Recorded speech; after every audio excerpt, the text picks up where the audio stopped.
सोच बदलो, जिंदगी खुद बदल जाएगी। गंगा नदी के किनारे एक छोटा सा गांव था। उस गांव में रामू नाम का एक भिखारी रहता था। रामू हर दिन फटे पुराने कपड़े पहने, एक कटोरा हाथ में लिए गांव की गलियों में घूमता और लोगों से भीख मांगता था। उसका मानना था कि किस्मत ने उसे भिखारी बना दिया है और वह अपनी हालत कभी नहीं बदल सकता। एक दिन रामू का सामना एक बूढ़े आदमी से हुआ। बूढ़ा व्यक्ति साधारण कपड़ों में था, लेकिन उसकी आंखों में गहरी चमक और चेहरे पर आत्मविश्वास था। उसने रामू से पूछा, बेटा, तुम हर दिन भीख क्यों मांगते हो? रामू ने जवाब दिया, बाबा, मैं गरीब हूं, मेरे पास कुछ नहीं है, ये मेरी किस्मत है। बूढ़े ने मुस्कुराते हुए कहा, सोच बदलो, जिंदगी खुद बदल जाएगी। जो तुम्हारे पास है उसी से शुरुआत करो। भगवान ने हर किसी को कुछ न कुछ हुनर दिया है, उसे पहचानो और मेहनत करो। रामू ने उस रात बूढ़े आदमी की बातों पर बहुत सोचा। अगले दिन उसने फैसला किया कि अब वह भीख नहीं मांगेगा।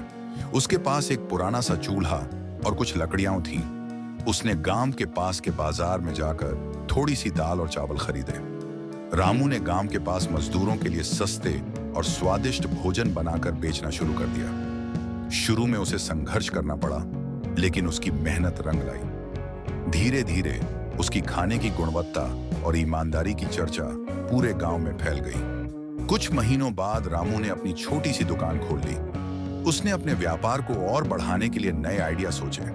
वह ग्राहकों से उनकी पसंद नापसंद पूछता और उसी के अनुसार बदलाव करता। धीरे धीरे उसकी दुकान एक छोटे से रेस्टोरेंट में बदल गई। 5 साल बाद वही रामू, जो कभी गांव की गलियों में भीख मांगा करता था, एक सफल व्यापारी बन चुका था। अब उसके पास कई रेस्टोरेंट्स की चेन थी और वह कई लोगों को रोजगार दे रहा था। रामू अब खुद प्रेरक भाषण देता और लोगों को बताता, सोच बदलो, जिंदगी खुद बदल जाएगी।